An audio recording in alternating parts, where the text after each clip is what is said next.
po jako akawuwo tufunane buyinza kumalayisanyo lyaffe. Ebbula ly'amazzi amayonjo kye kimu ku bizibu ebisoomooza abantu n'okusingira ddala masoso g'ebyalo era ng'emirundi mingi kyekimu ku bannakyalo bye basaba abalina obusobozi okubayambako. Mubadde bungi kubanga kati nga ffe abalina abaana abato nga basanga bannaakwe ku luzzi ng'abaana n'abaana ne balwana ne beekuba ebyo nga ffe abazadde tumanyi obuteeraliikirira kubanga twakimanyiira. Omuntu bw'obeera mu nsiko oguba n'ogamba ekijja kijje naye nga wadde otya tonookola ki ng'ate oyagala okunywa oba okulya. Mu kaweefube w'okutuusa amazzi amayonjo ku bantu b'omu byalo, ekitongole ekibudaabuda bamulekwa ki Future for Orphans Uganda kitandise okubunyisa nayikondo mu bitundu by'eggwanga ebitali bimu era nga kaweefube ono bamutandikidde mu disitulikiti y'e Nakaseke. Tuli ku buzibu kwambuka eri olusozi eri ogwajja eri ogambusa olusozi nga bwe buzibu ne kati wano Mukama apya.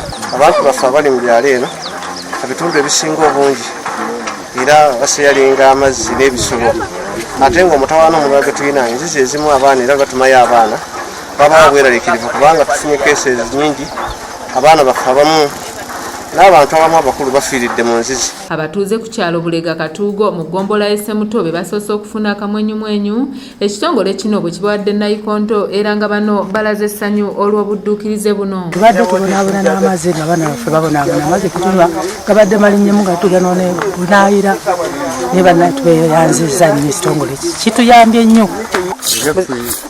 Kino ekirabo tufuna bwe tuyinza kukyogerako naye ng'ekituva abantu tebamanya.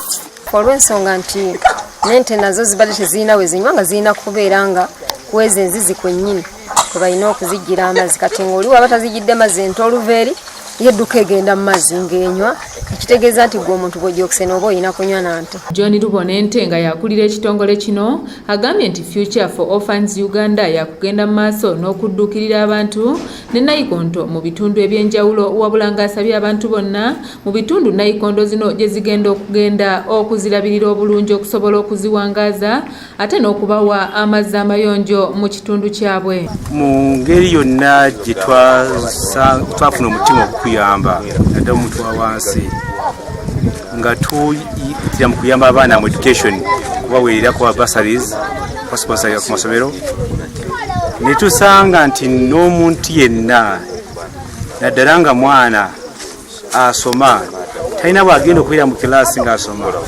naye nga maama we waka mulwadde kuba typhoid ate typhoid gyazijje mu mazzi amakyafu. Ate ye Nagasha Evelyn nga mutuuze w'e Nansana asobeddweka ne mu kibira oluvannyuma lwa mutabani we Ambasize Elliot okubula waka ku Sunday ewedde bwe yali nga yakava mu kyalo era nga Nagasha agamba nti oluvannyuma lw'okukola ebiranga eby'enjawulo ku mikutu egitali gimu omusajja yalonda omwana we era n'amukubira essimu okumutegeeza nti amutute ku poliisi y'e Matugga wabula ebyembi ate ne ku poliisi eno nayo n'abulayo.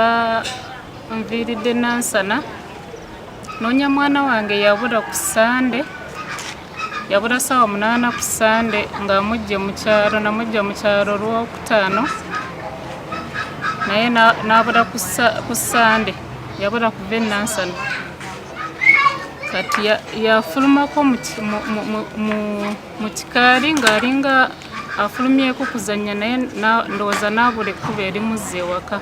Ono agamba nti ekisinga okumweraliikiriza kwe kuba nti omwana ono alina ekirwadde kya asthma era ng'aliko n'akatambi katulaze ku ssimu. Omubuuza gy'ava kugamba Bwantaama kati Bwantaama kye kitundu kye namugjamu kisangibwa mu Kazo disitulikiti mu Western ke katundu kyekyalo kyaffe bakiyita Bwantaama kugamba ava Bwantaama taata we ye Mathias naye nga erinnya erisinga okukozesebwa ewaka ye Kasooni maama we ye Kobugabe.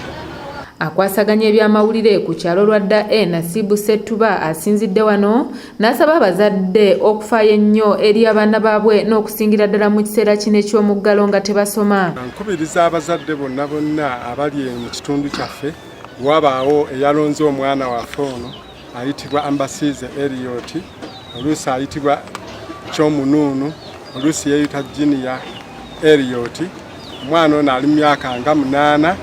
Tubadde tusabako kuba obuyinza oba bekikwatako nga basobola otuyamba kuba ku poliisi nalabyeko kamera oba basobola okukozesa ku kamera ezo ne tulaba amayitire g'omwana kuba ku poliisi kweyabadde tetwayambiddwa. Doreen Nambiru ne Aje Samuel be bakusakidde eggulire lino okulwa ABS Television.